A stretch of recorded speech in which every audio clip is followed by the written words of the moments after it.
Hi, everybody. Hope you're doing well. Today, I wanted to talk about relationships. What are we really supposed to look for? I have so many sessions every single day, and I'm going to say three-quarters of the session, everybody always wants to know about love. And I don't blame anybody for asking that question. It's a good question. You should ask it. But what I'm noticing is people are not looking for the right qualities in an individual. And I say, when you want to find your person, don't settle. And I'm seeing so many people settling, or they're in a relationship that they should have really, disconnected a long time ago, but they're not. Why? Well, one is for fear they don't want to be alone. And I get that because it's not pleasant to be alone for some. But my mother always had a saying. She said, if you have to be with somebody that is beneath your level and taking 20 steps back, stay single. You'll be better off with you. Well, I'll tell you something. I agree with that. So what I mean, when you're seeking out an individual, please start getting out there. I say this to people all the time. The online stuff, I don't think it's not going to be enough.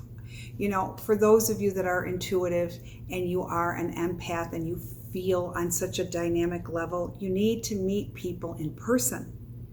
I say try to, join a group of something that you like. If you like a hobby, if you like gardening, if you like wine tasting, if you like hiking, fitness, book club. Think about joining these things for singles. There's all kinds of ways you can volunteer your time. If you love animals, volunteer that. If you love children, volunteer. You are going to meet some really nice people, but what's really nice is all of these people have something in common already because you're all together liking the same thing. The point of the story that I'm trying to say is that's the first step.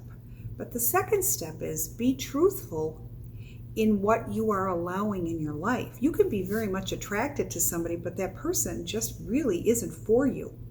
And you shouldn't further it. But sometimes we panic, or we're so excited that somebody likes us, or we're sexually attracted to them. But you need to look at these individuals.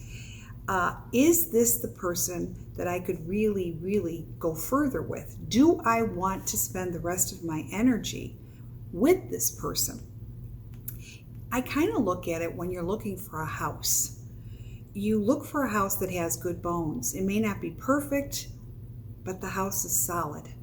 It's a good feeling. And that house will still be standing with no problems in the future, no real problems. It's the same thing when we're looking for a spouse.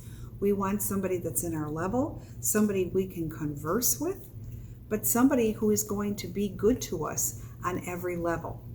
And that is something that is important. Third, are you willing to give 110%?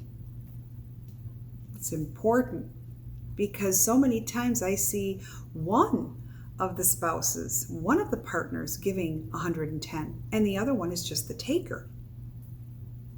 And no, it's not okay. Usually givers are always saying, it's okay, it's okay. It's not okay.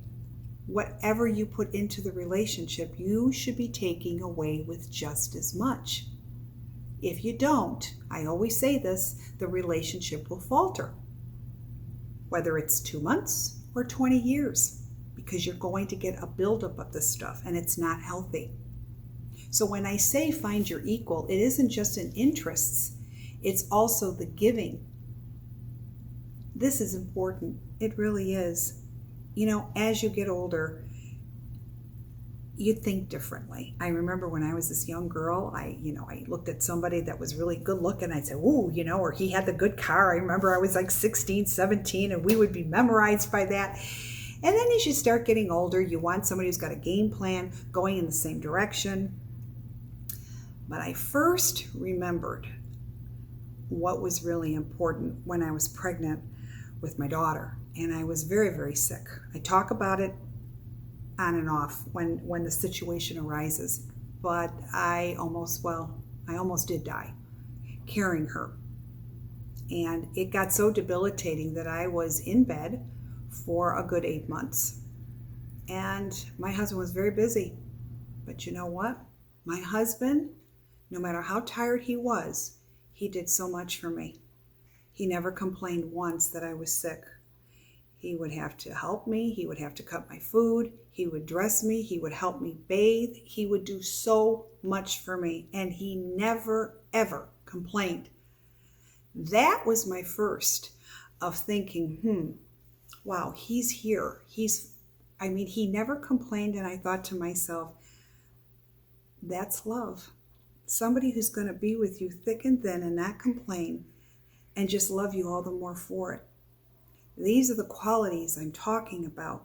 So when you meet somebody and they look dynamic right away, take your time, get to know them, but trust that little voice inside you. If you see somebody that picks and chooses what they want to do or is very selfish, that's a red flag. That's triple red flags. Think about that. Because you're not always going to be okay. Because life gives us curveballs. And we need somebody who's going to be rock solid, there for us. There's so many ways to loving somebody. But don't cheat yourself of unhealthy love. I always tell people when you pray for love, you pray for healthy love in all that surrounds you, both personally and professionally. So I hope this gives you food for thought, but your life will be better when you're truthful in what you see, but you're truthful to yourself. Okay? And trust me, everybody here is on their own timeline. Just because your friends are all married doesn't mean you still can't find that special person. We are all here for different reasons. And when it comes to us, it's when it's meant to come. Don't hurry the process. I know sometimes you get tired, but you have to have faith, belief, and trust and let it go. All right? Until next time, I hope this has enlightened you. Still open your heart to many things that you can love, because I always say a loving person is much more one to receive love. All right? And more will come. All right, subscribe to the platforms, and looking forward to seeing you again soon. Have a very, very blessed week. All the best. Love you. Goodbye.